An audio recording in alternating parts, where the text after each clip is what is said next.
Elliot, I'm just wondering if you could give us a sense of the progress here today or not as this week's gone through. It's very difficult to assess, really, because at this stage of the negotiations, pretty much all the discussion is taking place behind closed doors. We're all trying to grab whatever snippets we can, but we really don't have solid information about where things stand. What's clear is that there's a lot of work still to be done. People are still at the table, and we can remain hopeful. We've heard some complaints about the South African presidency, them saying that they've wasted a day yesterday and they haven't got the mojo that the Mexicans had. What would you say to that? I think the South Africans actually face a much tougher job here than the Mexican government did last year in Cancun. Last year there wasn't the time pressure with the expiration of the Kyoto targets. So parties were really able to put aside all of those big legal and political issues and focus on the more operational elements and agree on a package there. This year we not only have the looming expiration of Kyoto, but we also have the fact that let me back up, sorry, because last year, coming out of Copenhagen, Copenhagen really had sort of pushed this process to the very edge.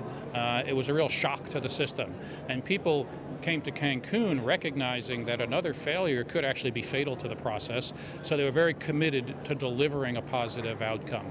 So we don't have that fresh lesson from last year to really help us this year. So I think the South Africans face a very difficult position, plus they feel the responsibility to deliver on behalf of Africa, and they're part of the BASIC group, and none of those things came into play for the Mexican government. The EU and AOSIS, of course, are pushing for a 2015 or sooner global deal. The US is saying 2020. Have they given up on preventing catastrophic climate change, do you think? No, nobody's given up, but I think we have to recognize the very real political constraints, and we have to do our best to move forward despite those political constraints at the same time that we try to lift those political constraints. But that's going to have to come from the bottom up, frankly. We all need to be doing a better job back at home, getting the public on board, getting the politicians on board. We tried with Kyoto to really drive action from the top down through the international process.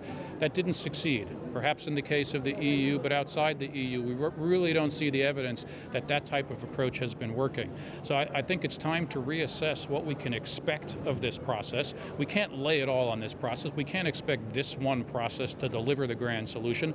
We need to be working on every possible front, and we really need to be working at home to elevate the level of awareness and political will, and that will enable us over time to form the kind of binding agreement we need internationally.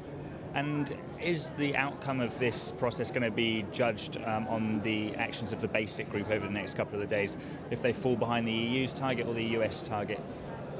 I think we'd like to see two things come out of this conference. We'd like to see some forward movement implementing the Cancun agreements. That's launching the Green Climate Fund, strengthening the transparency system, the MRV system, that whole set of operational elements, if you will. Those need to move forward. The second thing we'd like to see is parties collectively establishing the goal of working toward a binding agreement. Even if they can't launch the process here toward that agreement, even if they can't agree on the deadline or the parameters of that ultimate agreement, they should at least be willing to declare that intention that they're going to work toward binding agreements. And those are the two things we'd like to see. And if we're not even asking for a deadline now to be named here, are we backtracking in terms of our demands?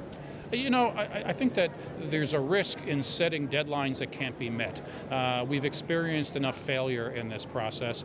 We need to set some realistic expectations that can be met, and I think that if we can move forward with the more operational elements, the fund and the transparency, all of that will help deliver stronger action in the near term. It'll help build confidence among parties, it'll help build confidence in the regime, and it will lay a stronger foundation for ultimately getting to a binding agreement.